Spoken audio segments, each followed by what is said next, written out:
आप सबका अमरीन पाठशाला में स्वागत है।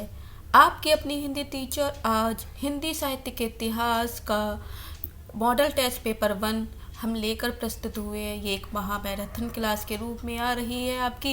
ये संपूर्ण आदिकाल के MCQ जो महत्वपूर्ण वस्तुनिष्ठ प्रश्नोत्तरी है। हर प्रतियोगी परीक्षा में यही से प्रश्न आते हैं आपको।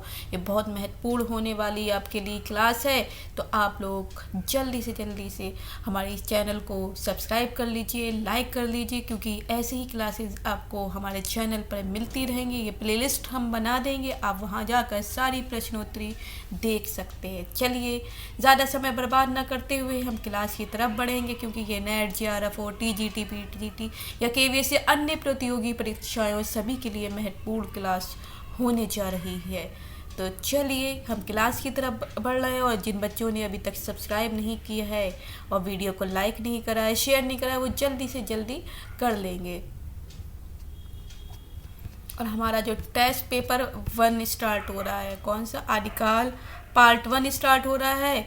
तो प्रश्न हम देख लेते, सामने लिखे हुए हैं हम। चलिए जिससे आपको पेन ले लेते हैं, जिससे आपको हम लिखने में, यहाँ पर टिक करने में आसानी हो जाएगी। ठीक है, तो RPSC, net, JRF, LT, set, PGT कोई भी परीक्षाएं हों, सबके लिए महत्वपूर्ण ये हिंदी साहित्य मिशन है, हिंदी साहित्य के इतिहास से रिलेटेड हैं। तो चलिए पहले प्रश्न पे आ जाते। कौन सा है? पहला, प्राकृत प्रथम के नाम से कौन सी भाषा जानी जाती? जो प्राकृत प्रथम है उसके नाम से कौन सी भाषा जानी जाती? यहाँ 4 ऑप्शन है, प्राकृति, पाली, अपभ्रंश और संस्कृत। तो इसका ऑप्शन हो जाएगा, आप लोगों ने भी सोच लिया होगा, बी ऑप्शन, पाली। क्या हो जाएगा? पाली। तो प्राकृत प्रथम के नाम से पाली भाषा जानी जाती है। तो पा से प्राकृत, पा से पाली। ठीक है, प्राकृत प्रथम के नाम से, प्राकृत तो होगी नहीं, प्रथम के नाम से पाली जानी चाहिए। अब प्रश्न नंबर 2 पे आ जाते। पश्चिमी हिंदी का विकास किस अपभ्रंश से हुआ है? तो यहाँ पर ऑप्शन है शौरसेनी, गुर्जरा, अपभ्रंश, तीसा, मागधी और द अर्धमागधी। तो सोचिए, सभी बच्चों ने होपफुली सोच लिया होगा। तो यहाँ पर दो का जो आंसर हो जाएगा वो हो जाएगा शौरसेनी। क्या हो जाएगा? शौरसेनी। क्वेश्चन शौरसेनी हो जाएगा। इसी तरह से तीसरा प्रश्न आ जाता है, पूर्वी हिंदी की बोली कौन सी नहीं है? तो यहाँ पर देखिए, अवधी, बघेली और छत्तीसगढ़ी आ जाएगा, और द बांगरू नहीं होगी। क्या होगा? बांगरू यहाँ पर नहीं होगा, तीसरे का द ऑप्शन। प्रश्न नंबर 4 देख लीजिए, मेरठ, दिल्ली, सहारनपुर आदि क्षेत्रों में बोली जाने वाली बोली कौन सी है? कौरवी के नाम से, जो कौरवी के नाम से जानी जाती है। यहाँ पर 4 ऑप्शन है, अवधी, ब्रिज, खड़ी बोली और कन्नौजी। तो आपको जल्दी से पता होना चाहिए कि जो कौरवी हसनापुर के पास की है, कौरवी बोली है, और यहाँ पर कौन से इस इलाके में, इस एरिया में, इस क्षेत्र में बोली जाती है? तो यहाँ पर खड़ी बोली बोली जाती है, और खड़ी बोली ही कौरवी बोली के नाम से जानी जाती। अवधी आपको कहाँ पर, ये आपका क्या कहते हैं, लखनऊ से आगे सीतापुर के आसपास अवधी बोली जा रही है, अवध के एरिया में। ब्रज आपकी यहाँ पर मथुरा के आसपास बोली जाती है। कन्नौज के आसपास बोली जाती है, ये तो कन्नौजी हो जाती है। खड़ी बोली जो है मेरठ, दिल्ली, सहारनपुर आदि क्षेत्रों में बोली जाती है, और इसी ही कौरवी के नाम से जाना भी जाता है। प्रश्न 5 आ जाइए, पूर्वी हिंदी का विकास निम्न से किस अपभ्रंश की देन है? तो यहाँ पर मागधी, अर्धमागधी, महाराष्ट्र और गुर्जरात। तो पूर्वी हिंदी का विकास देखिए 5th नंबर के क्वेश्चन में कौन सा आ जाएगा? तो यहाँ पर आ जाएगा अर्धमागधी। क्या हो जाएगा? ना मागधी होगा, ना महाराष्ट्र होगा, ना गुर्जरात। यहाँ पर पूर्वी हिंदी का विकास अर्धमागधी से हुआ है, कि अपभ्रंश की देन है, अर्धमागधी अपभ्रंश की देन है।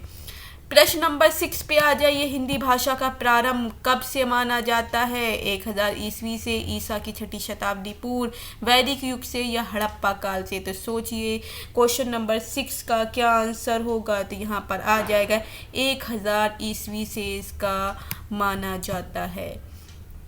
हिंदी भाषा का प्रारंभ 1000 ईस्वी से माना जा रहा है। 7वां प्रश्न है, भोजपुरी का विकास किस अपभ्रंश से हुआ है? तो देख लीजिए यहाँ पर 4 ऑप्शन है, सौरसैनी, मागधी, अर्धमागधी और ब्राह्मण। तो 7th का आंसर देखिए, 7th का क्या हो जाएगा? मागधी। तो 7th का बी ऑप्शन जाएगा, क्या जाएगा? 7th का बी ऑप्शन जाएगा, मागधी से हुआ है। और 8वां क्वेश्चन है, हिंदी साहित्य के इतिहास लेखन की परंपरा का सूत्रपात किसने किया है? तो ये हमने सारी चीज़ें कराई हुई हैं, हमने हिंदी साहित्य के इतिहास की प्लेलिस्ट बनाई हुई है, डीप में जाके वहाँ से वो भी आप सीरीज़ देख जाइए, और MCQ वाले तो आपके सारे क्वेश्चन 100% यहाँ से रट जाएंगे, आपको माइंड में आ जाएंगे। यहाँ 4 ऑप्शन है, रामचंद्र शुक्ल, जॉर्ज ग्रियर्सन, गारसा दातासी और टेसी टोरी। तो सोचिए सूत्रपात किसने किया है?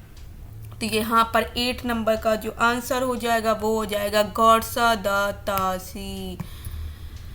9 है, निम्न में से कौन सा सुमेलित नहीं है? राजस्थानी भाषा और साहित्य मोतीलाल मोनरिया, हिंदी साहित्य का वैज्ञानिक इतिहास डॉक्टर गणपति चंद्र गुप्त, और हिंदी साहित्य का वैज्ञानिक इतिहासकार sir George Grierson, Shiv Singh Saroj का शिव सेगर। ये तो आपका भाई है। तो 9 का जल्दी से सोचिए क्या होगा? 9 का आ जाएगा सा ऑप्शन, हिंदी साहित्य का वैज्ञानिक इतिहास जो है सर जॉर्ज ग्रियर्सन का नहीं है। तो ये वाला जो ऑप्शन है वो जाएगा, ठीक है। इनमें से असत्य कथन कौन सा है? ये देखिए, शुक्ल जी का इतिहास ग्रंथ सन 1929 ईस्वी में प्रकाशित हुआ। गारसा दातासी हिंदी साहित्य के इतिहास के प्रारंभ लेखक हैं। शिव सिंह सरोज ने लगभग 1000 कवियों का विवरण है, और हिंदी साहित्य के आदिकाल डॉक्टर नगेंद्र की रचना है। तो इसमें से कौन सा असत्य है? क्वेश्चन नंबर 10 का जल्दी से देखिए क्या असत्य होगा? इसमें दा हो जाएगा कि हिंदी साहित्य का आदिकाल डॉक्टर नगेंद्र की रचना है, ये असत्य है। नगेंद्र का तो पूरा इतिहास आपको पता ही है, आदिकाल की रचना हिंदी साहित्य का आदिकाल डॉक्टर नगेंद्र का नहीं है। इसमें शुक्ल जी का इतिहास में 1929 में प्रकाशित हुआ, और गारसा दातासी हिंदी साहित्य के इतिहास के प्रथम लेखक माने जा रहे हैं, और शिव सिंह सरोज में लगभग 1000 कवियों का विवरण है। तो आपको ये पता होना चाहिए। और ये 11वें नंबर पे आ जाइए, क्वेश्चन नंबर 11वां आ जाते हैं।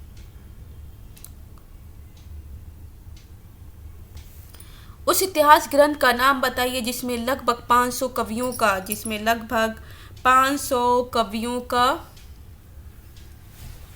विवरण है।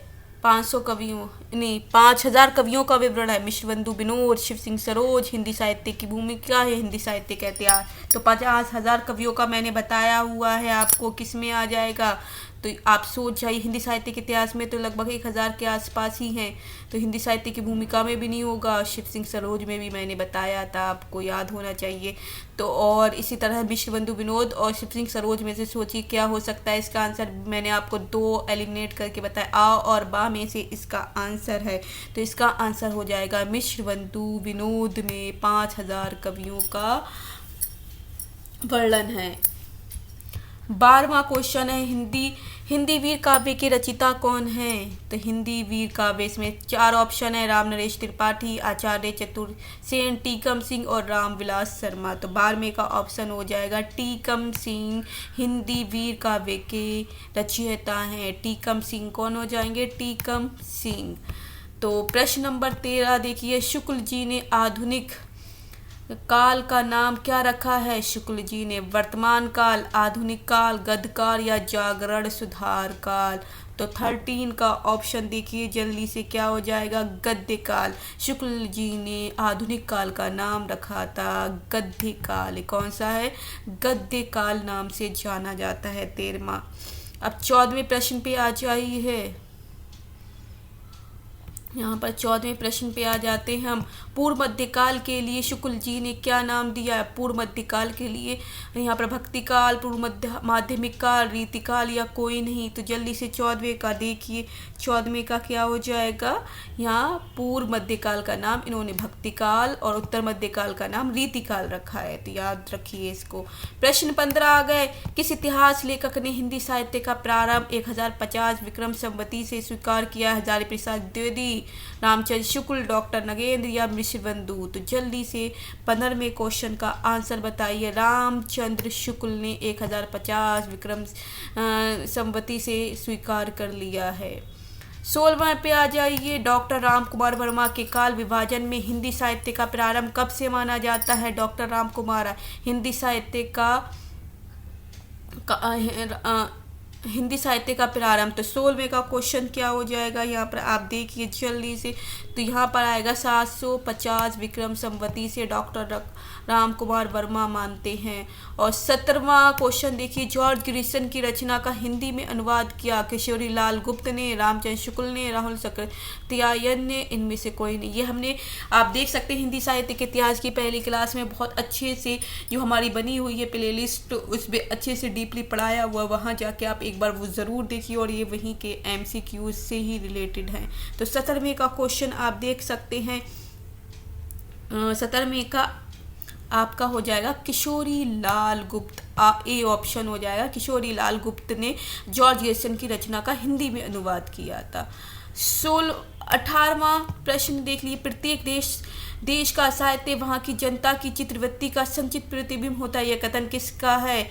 यहाँ पर मिश्रबंधु, धीरेन्द्र कुमार, रामचंद्र शुक्ल या श्याम सुंदर दास।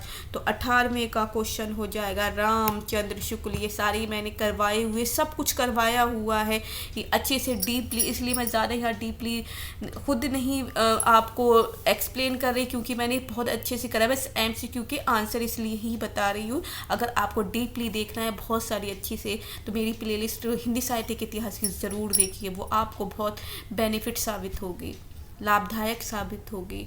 तो 19वां है। आचार्य रामचंद्र शुक्ल ने आदिकाल का काल निर्धारण किया था। आचार्य रामचंद्र शुक्ल ने आदिकाल का काल निर्धारण कितना किया है? तो सोचिए क्या हो जाएगा। 4 ऑप्शन है, आ, बा, सा, दा। तो इसमें से 19वें का जो आंसर आएगा वो आ जाएगा 993 ईस्वी से 1318 ईस्वी तक। तो ये आचार्य रामचंद्र शुक्ल ने आदिकाल काल निर्धारण कर दिया था। 19वें का हमारा पता चल गया है, बी ऑप्शन है। 993 ईस्वी से 1318 ईस्वी तक। और 20वां है। आदिकाल को संधिकाल नाम किसने दिया? रामचंद्र शुक्ल नहीं, राम कुमार वर्मा, महावीर प्रसाद द्विवेदी और डॉक्टर नगेंद्र। अच्छे से हमने सारी चीज़ें करी हुई है, तो इसका है राम कुमार वर्मा ने संधिकाल नाम दिया है। आदिकाल को क्या नाम दिया? राम कुमार वर्मा ने संधिकाल बोला है। 21वें का आंसर देख लीजिए। ग्रासो ग्रंथकारों में निम्नलिखित में से कौन सी प्रवृत्ति नहीं थी? आश्रयदाताओं की अतिशयोक्ति प्रशंसा करते थे, डिंगल पिंगल भाषा था, जैन बुद्ध धर्म से संबंधित रचनाएं थी, और अगला ऑप्शन हो गया वीर एवं श्रृंगार रस का प्रयोग। यहाँ वीर, तो ये आ जाएगा जैन बौद्ध धर्म से संबंधित रचनाएं थी, ये वाला ऑप्शन। इसका 21 का सी सही नहीं है, बाकी सारी चीज़ें हो जाएंगी। यहाँ पर आश्रयदाताओं की अतिशयोक्तिपूर्ण प्रशंसा भी थी, डिंगल भाषा का प्रयोग भी था, वीर रस भी देखने को यहाँ पर, वीर और श्रृंगार रस भी देखने को मिला है। 22वें नंबर पे आ जाइए। 22वें नंबर है। आदिकाल के साहित्य में कौन सी प्रवृत्ति नहीं पाई? श्रृंगार थी, भक्ति भी थी, प्रकृति वर्णन भी था, और राष्ट्रीय भावना देखने को नहीं मिलती है। राष्ट्रीय भावना 22 में आदिकाल में। तो 20वें का 1 मिनट राष्ट्रीय भावना देखने को नहीं मिलती, भक्ति भी है, दूसरे के प्रति श्रृंगार भाव भी मिल रहा है, प्रकृति वर्णन भी मिल रहा है। तो 23वां कैमास वध किस आदिकालीन रचना का अंश है? हमीर रासो, परमार रासो, पृथ्वीराज रासो या खुमान रासो। 23वें का जो आंसर होगा वो हो जाएगा पृथ्वीराज रासो में कैमास वध का वर्णन मिलता है, कैमास वध मिलता है, इसका एक अंश है, पात्र है एक। यहाँ पर कैमास वध एक अंश है। तो पृथ्वीराज रासो का 24वां, पृथ्वीराज रासो में कितने प्रकार के छंदों का प्रयोग हुआ है? तो हमने इससे पहले भी करा हुआ है 24 नंबर का। तो 68 छंदों का, 68, कितने 68 मीन 68, कितने 68 याद होना चाहिए। यस।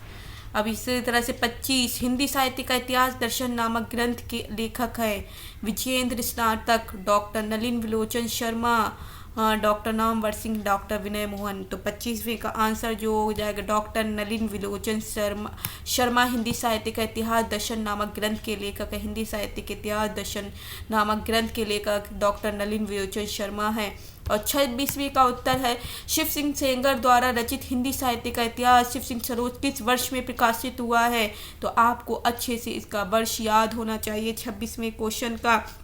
इसका हो जाएगा सन 1883 ईस्वी, 1883। तो याद रखिए 1883 ईस्वी आ जाएगा। 27वां क्वेश्चन है निम्नलिखित इतिहास ग्रंथों में से किसे सही अर्थों में हिंदी साहित्य का पहला इतिहास कहा जाता है? शिव सिंह सरोज को 284 वैष्णवों की वार्ता, भक्तमाल को the modern vernacular literature of Hindustan. तो 27वें का क्या हो जाएगा? सही अर्थों में हिंदी साहित्य का पहला इतिहास ग्रंथ the modern vernacular literature of Hindustan है। क्या the modern vernacular literature of Hindustan? तो इसे याद कर लीजिए। 27वें का द ऑप्शन आ जाएगा। 28वां है हिंदी साहित्य का आलोचनात्मक इतिहास किसने लिखा? राहुल सकृत्यायन ने, महावीर प्रसाद द्विवेदी ने, मिश्र बंधु ने या डॉक्टर राम कुमार वर्मा ने? तो 28वें का जल्दी से आप लोग सोच सकते हैं, इसका हो जाएगा डॉक्टर राम कुमार वर्मा ने हिंदी साहित्य का आलोचनात्मक इतिहास लिखा। तो डॉक्टर राम कुमार वर्मा तो आलोचनात्मक इतिहास नाम से जाने जा रहा है। अब 29 पे आ जाते हैं हिंदी साहित्य का वैज्ञानिक इतिहास किसके द्वारा रचित है? हिंदी साहित्य का वैज्ञानिक इतिहास किसके द्वारा रचित है? डॉक्टर गणपति चंद गुप्त ने वैज्ञानिक इतिहास रचित किया है। तो गणपति चंद, वैज्ञानिक गणपति चंद याद कर सकते हैं। अगला हो जाता है 30वां क्वेश्चन पे आ जाते हैं हम। कौन से पे आ जाते हैं? 30वें क्वेश्चन पे आ जाते हैं। इसे थोड़ा सा मैं बड़ा कर देती हूँ जिससे आपको पता चल जाए। यस, थोड़ा सा बड़ा दिखेगा तो अच्छा लगेगा आपको भी। यस, 30वें क्वेश्चन पे आ रहा है हिंदी साहित्य के आदिकाल को प्रारंभिक काल मानने वाले विद्वान थे। तो हिंदी साहित्य के आदिकाल को प्रारंभिक काल किसने माना था? मिश्र बंधु ने। किसने? मिश्र बंधु ने माना है। तो 30 का क्या हो जाएगा? मिश्र बंधु। और 31वां क्वेश्चन आ जाएगा पृथ्वीराज रासो के विषय में कौन सी धारणा अधिक उपयुक्त है? कि प्रमाणिक है, अप्रमाणिक है या अर्ध प्रमाणिक है या जाली है? तो 31वें का जो आंसर हो जाएगा वो होगा कि अर्ध प्रमाणिक मानी जाती है। यहाँ से भी क्वेश्चन आते हैं, इंपॉर्टेंट है बच्चों ये, कि पृथ्वीराज रासो के विषय में कहा गया है कि ये अर्ध प्रमाणिक है, आधा प्रमाणिक है, ना प्रमाणिक है, ना अप्रमाणिक है, ना जाली है, या आधी प्रमाणिक है, अर्ध प्रमाणिक है। और 32वां बीसल देव रासो की प्रधान रस कौन सा है? तो बीसल देव रासो में कौन सा प्रधान रस आ जाएगा? श्रृंगार रस आएगा। और इसी पृथ्वीराज रासो में सर्वाधिक विवादित पक्ष है कि भाषिक संरचना है, ऐतिहासिकता है, चरित्रांकन है या प्रबंधात्मकता है। तो 33 का आपको पता होना चाहिए कि इसमें ऐतिहासिकता है। पृथ्वीराज रासो में क्या मिलती है? ऐतिहासिकता मिलती है। इतिहास से रिलेटेड है, पृथ्वीराज रासो के बारे में है, पृथ्वीराज के बारे में है, तो इसलिए इसमें ऐतिहासिकता का बोध मिलता है। 34वें नंबर पे निम्नलिखित में से बीसल देव रासो के रचयिता कौन है? तो बीसल जागनिक, चंद्रबरदाई, नरपति नाला या भट्ट केदारनाथ? तो आपको पता होना चाहिए, बहुत इजी क्वेश्चन है। तो बीसल देव रासो के नरपति नाला है। तो कौन हो जाएंगे? नरपति नाला हो जाएंगे। ऐसे रासो ग्रंथ 35वें प्रश्न पे आ जाइए। ऐसे रासो ग्रंथ के रचनाकार का नाम बताइए जिसकी रचना अजमेर के शासक से संबंधित है? दलपति विजय, नरपति नाला, नल सिंह या मधुकर भट्ट। तो 35वें का क्वेश्चन का जो आंसर जाएगा वो जाएगा नरपति नाला। तो नरपति नाला रासो ग्रंथ के रचनाकार का नाम, ऐसे रासो ग्रंथ के रचनाकार का नाम बताइए जिसकी रचना अजमेर के शासक से संबंधित। तो नरपति नाला की जो रचना है अजमेर के शासक से संबंधित थी, नरपति नाला। 36वां क्वेश्चन है 36, आचार्य हजारी प्रसाद द्विवेदी रासो शब्द की विभक्ति किससे मानते हैं? रसायन से, रासक से, रास से या रसिक से? तो 36वां बहुत इजी क्वेश्चन है, सबको पता है कि रासक शब्द आ जाएगा। रासो शब्द की उत्पत्ति हजारी प्रसाद द्विवेदी रासक से मानते हैं। 37वां है खुमान रासो की प्रमाणिक प्रति कहाँ संग्रहित की गई है? मीन्स खट्टा की गई है। तो 37वें क्वेश्चन का हो जाएगा पुणे संग्रहालय में। तो पुणे में, पुणे महाराष्ट्र के में है, तो वहाँ पर महाराष्ट्र के पुणे में खुमान रासो की प्रमाणिक प्रति वहीं पर ही इकट्ठा की गई है। बीसलदेव रासो मूलतः एक काव्य है, स्मृति काव्य, शोक गीत, गीति काव्य या गे काव्य। तो 38 का आपको पता होना चाहिए, ये एक गे काव्य है, गाया जाने वाला काव्य है। तो यहाँ तक हमारे 38 क्वेश्चन हो चुके हैं, तो गे काव्य है। अब हम चलते 39 की तरफ। 39 आ गया, कौन सा रासो ग्रंथ केवल सूचना रूप में उपलब्ध है, उसका कोई पुरस्कार रूप आज तक अनुपलब्ध है? तो 39 का आपको पता होना चाहिए, ये होगा हम्मीर रासो। बीसलदेव रासो का भी है, भारतेश्वरी बाहुली रास का भी है और परमाल रास का, लेकिन हम्मीर रासो का भी रासो ग्रंथ केवल सूचना रूप में उपलब्ध है, उसका कोई पुस्तकाकार रूप आज तक अनुपलब्ध ही है हम्मीर रासो का। इसी तरह से आला और उदल नाम के दो वीर सरदारों की वीरतापूर्वक लड़ाइयों और युद्धों का अत्यंत प्रभावशाली वर्णन निम्नलिखित में से किसमें है? पृथ्वीराज रासो में, कुमार रासो में, विजयपाल रासो में या परमाल रासो में? तो 40 का आंसर आपको पता होना चाहिए, इसमें आ जाएगा परमाल रासो में है। किसमें? आला और उदल नाम के दो वीर सरदार किसमें मिलते हैं? परमाल रासो में मिलते हैं।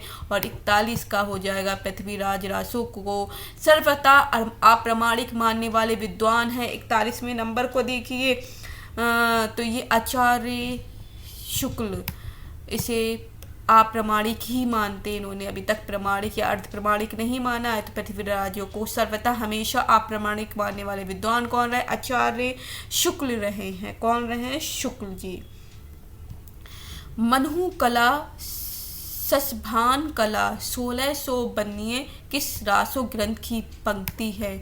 मनहु कला ससमान कला 1692 किस रासो ग्रंथ की पंक्ति है? तो आप सभी को पता होना चाहिए, ये है पृथ्वीराज रासो की।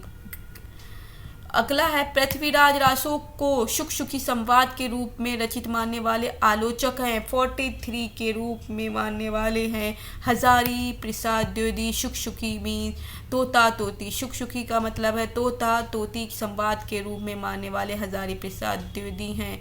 और 44वें नंबर आदिकाल को अत्यधिक विरोधी और विघातों का युग कहा जाता है। ये कथन किसका है? ये किसने कहा है 44वें नंबर पे? तो ये कहा है हजारी प्रसाद द्विवेदी ने कि आदिकाल को अत्यधिक विरोधी और विघातों का युग है, कि आदिकाल अत्यधिक विरोधी और विघातों का युग है। ये कथन, ये वाक्य हजारी प्रसाद द्विवेदी करते हैं। 45वें नंबर पे आ जाते हैं। आज हम 50 क्वेश्चन करने वाले हैं। तो 50 के मतलब हर आपको पता है एक नंबर 2 नंबर, एक क्वेश्चन का 2 नंबर है। तो आप देख सकते हैं यहाँ पे कितने क्वेश्चन सही हैं, और जो बच्चे साथ साथ लगाते जा रहे हैं तो वो कमेंट बॉक्स में ज़रूर लिखें कि उनके कितने क्वेश्चन सही गए हैं। तो 45वें नंबर पे आप देखेंगे, 45वें का हो जाएगा बीसलदेव रासो का काव्य रूप क्या है? तो मुक्तक काव्य है। बीसलदेव रासो क्या है? मुक्तक काव्य है। तो 45वें का आपका मुक्तक काव्य हो जाएगा। 46वां क्वेश्चन है निम्नलिखित में से कौन सी रचना वीर गाथात्मक नहीं है? कुमार रासो, अंक जस चंद्रिका बीसलदेव रासो या पृथ्वीराज रासो वीर गाथात्मक नहीं है। तो आपको पता होना चाहिए 46 में वीर गाथात्मक कौन सी हो जाएगी। जय मयंक जस चंद्रिका जो है ये वीर गाथात्मक नहीं है। कुमार रासो बीसलदेव रासो पृथ्वीराज रासो में वीरता पूर्वक का वीरों का वर्णन मिलता है। 47 पे आ जाइए। आदिकाल का अधिकतम साहित्य किस प्रांत से प्राप्त हुआ है। 47 में आप देख सकते हैं कहाँ से, राजस्थान से प्राप्त हुआ है। राजस्थान में सबसे ज़्यादा।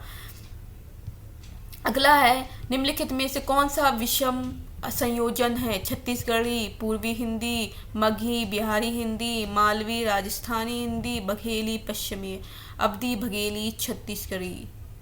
आपको पता होना चाहिए।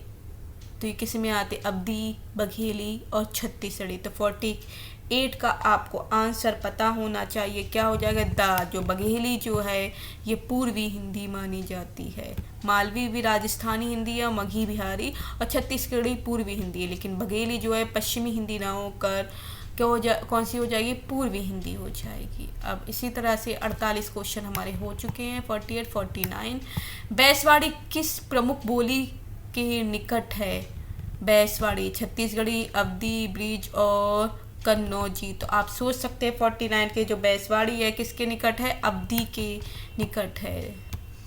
50वां और अंतिम क्वेश्चन है हमारा, आज का अंतिम क्वेश्चन है। निम्नलिखित में से राजस्थानी हिंदी की कौन सी बोली नहीं है। मारवाड़ी, जयपुरी, मेवाती, बुंदेली। तो आपको साफ साफ 50 का क्वेश्चन दिख रहा है, बुंदेली जो है राजस्थानी हिंदी नहीं है।